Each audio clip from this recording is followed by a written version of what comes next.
किसान भाइयों, क्या आप भी सोचते हैं कि एक ही खेत से दोगुनी तिगुनी कमाई कैसे हो सकती है? क्या वाकई एक जमीन पर तीन तीन फसलें एक साथ उगाई जा सकती हैं? कौन सी फसल ऊपर, कौन सी बीच में और कौन सी नीचे? पानी का इंतजाम कैसे होगा? लाइट शेड का क्या संतुलन रखना पड़ेगा? और सबसे बड़ा सवाल, इसकी कमाई कितनी होती है? आज की इस वीडियो में हम मल्टी लेयर फार्मिंग के उन्हीं सवालों के जवाब बताएंगे जो हर किसान के मन में सबसे ज्यादा चलते हैं। अगर आप कम जमीन में ज्यादा मुनाफा कमाना चाहते हैं तो ये वीडियो आपके लिए ही है। चलिए शुरू करते हैं। तो किसान भाइयों, अब शुरू करते हैं मल्टी लेयर फार्मिंग को समझना। सबसे पहला सवाल, आखिर ये मल्टी लेयर फार्मिंग होती क्या है? मल्टी लेयर फार्मिंग में एक ही खेत में अलग अलग ऊंचाई पर कई फसलें उगाई जाती हैं। ऊपर वाली लेयर में लंबे पेड़ या बेल वाली फसलें, बीच में मध्यम ऊंचाई वाली सब्जियां और सबसे नीचे पत्तेदार या जमीन से सटी रहने वाली फसलें। इसका फायदा ये होता है कि सूरज की रोशनी, मिट्टी और पानी तीनों का पूरा उपयोग होता है। जगह एक है लेकिन उत्पादन 3 गुना तक बढ़ सकता है। अगला सवाल आता है कि इस सिस्टम में कौन कौन सी फसलें लगाई जाती हैं? ऊपर की लेयर में आम, सहजन, कटहल, केला जैसे पेड़ लगाए जाते हैं। बीच की लेयर में टमाटर, मिर्च, गोभी, सेम जैसी सब्जियां। सबसे नीचे पालक, मेथी, धनिया, अदरक या हल्दी जैसी फसलें। इनका कॉम्बिनेशन ऐसा चुना जाता है कि एक फसल दूसरे की धूप या जगह को नुकसान न पहुंचाए। अब बात आती है लागत और निवेश की। मल्टी लेयर फार्मिंग में लागत बहुत ज्यादा नहीं होती। बस खेत की मिट्टी अच्छी हो, पिट बनाना आए और सिंचाई की छोटी व्यवस्था हो। ड्रिप इरिगेशन से पानी की बचत होती है, लेकिन शुरुआत में जरूरी नहीं। चाहे 1 एकड़ हो या आधा एकड़, मॉडल हर जगह फिट हो जाता है। क्या छोटे किसानों के लिए ये मॉडल फायदेमंद है? जी बिल्कुल, छोटे किसान ही इससे सबसे ज्यादा लाभ उठाते हैं। एक छोटी सी जमीन जहां पहले सिर्फ एक फसल मिलती थी, वहां अब 3 से 4 अलग अलग फसलें तैयार हो सकती हैं। इससे रिस्क भी कम होता है, क्योंकि अगर एक फसल खराब हुई तो दूसरी चलती रहती है। पानी की मैनेजमेंट कैसे की जाती है? मल्टी लेयर फार्मिंग में पानी बहुत सोच समझकर देना पड़ता है। ऊपर वाली फसल को ज्यादा, नीचे वाली को कम पानी चाहिए। ड्रिप लगाने से हर पौधे को उसकी जरूरत के हिसाब से पानी मिलता है।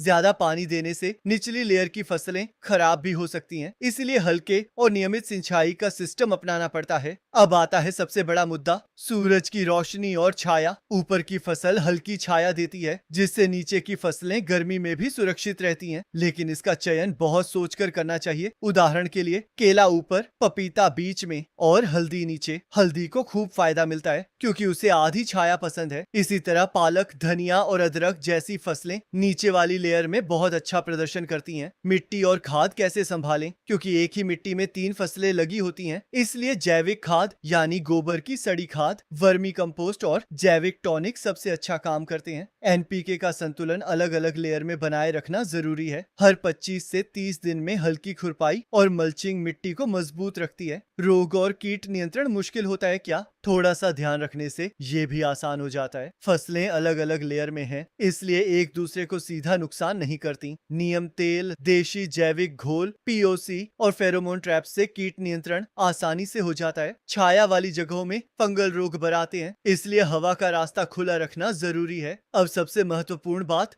कमाई कितनी होती है? एक ही जमीन से 3 से 4 फसलें निकले तो कमाई तो बढ़ेगी ही। जहां किसान 40 से 50 हजार प्रति एकड़ कमाते हैं, वहीं मल्टी लेयर मॉडल में यही कमाई 1.5 से 2 लाख तक जा सकती है। कुछ सफल किसानों ने इससे 3 से 4 लाख प्रति एकड़ तक कमाया है। मुनाफे का राज ये है कि आय का स्रोत एक नहीं, कई बन जाते हैं। किस मौसम में ये फार्मिंग की जा सकती है? गर्मी में गहरी छाया वाली फसलें नीचे रखी जाती हैं। सर्दियों में पालक, मेथी, गोभी जैसी फसलें बीच वाली लेयर में खूब चलती हैं। बरसात में हल्दी, अदरक जैसे क्रॉप कॉम्बिनेशंस फायदा देते हैं। हर मौसम के अनुसार लेयर बदलनी पड़ती है, यही इसकी सबसे बड़ी खासियत है। मार्केटिंग में कोई दिक्कत आती है क्या? नहीं, क्योंकि पास में सब्जी की वैरायटी ज्यादा तैयार होती है। स्थानीय मंडीज, ऑनलाइन सब्जी विक्रेता, होटल और छोटे दुकानदार सभी के लिए सप्लाई देना आसान हो जाता है। कॉन्ट्रैक्ट फार्मिंग और एफपीओ से जुड़े तो रेट और स्थिर मिलते हैं। और आखिर में, क्या भारत में सफल उदाहरण है? हाँ, महाराष्ट्र, कर्नाटक, मध्य प्रदेश, गुजरात, उत्तर प्रदेश और बिहार, कई राज्यों में किसान मल्टी लेयर फार्मिंग से लगातार मुनाफा कमा रहे हैं। कई सरकारी योजनाएं भी ड्रिप, मल्चिंग और ऑर्गेनिक कंपोस्ट में सब्सिडी देती हैं।